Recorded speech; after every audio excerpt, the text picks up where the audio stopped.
So in this video, I'm going to be showing you a new tool that I actually designed myself to help with the PepeTools oval cutter to make perfect centered ovals every time. So let's get started. So one use for these would be making oval backings for an oval cabochon and then having the back already cut out so you don't have to do any sawing. And all you need to really do is add your bezel and whatever other pieces and you're good to go. I bet you can come up with a bunch more ideas for that, but that's one of the ones that I came up with. So let me show you how to actually use this. It's very simple. So I'm going to be using a larger piece of copper than the one I had out because I'm going to be going for the biggest die, and I don't want to risk this because it's almost the same size. If I was just punching it out to this size, it'd be fine, but it's a little different. So I'll be using this.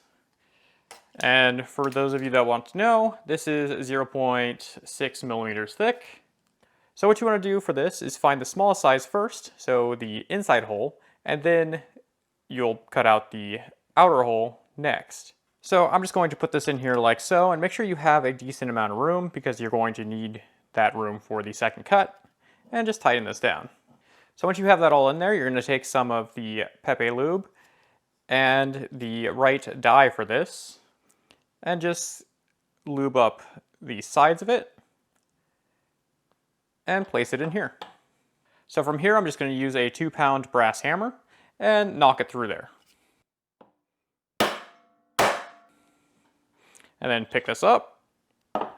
And this is actually the piece we don't need. So you can put this to the side and use it for other things. So this will be the inside hole. Now we need to line it up with our larger hole. And this is where these dies come in handy. So if you look down in here, or if you already have one of these and you've dealt with this before and tried to do this, lining this up perfectly is kind of hard. And you probably won't get it right. But if you have the actually alignment dies, just grab the one that is marked for the right hole and place it in there. You do have a little bit of wiggle room, so you can still be off. So you want this to be as straight as possible in there and tighten it down. And take a look on the inside to see if it is aligned to your liking. You do, like I said, have some wiggle room with it, so if it is off, you can loosen this a little bit and turn it back, and there we go.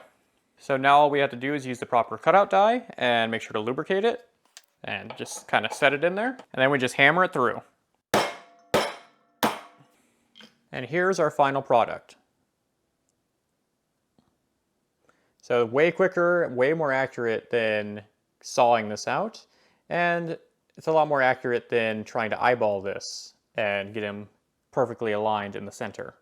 So yeah, that's about it. It's very simple. So it's a very simple setup. Everything is labeled so you know exactly which pieces go to what without guessing. And everything comes with a nice little holder. So that's about it for this video. If you're looking for any of the tools that you've seen in this, I'll have links in the description, and leave a comment if you have any questions. Other than that, you can subscribe to my channel for more helpful videos, and I'll see you guys next time. Bye.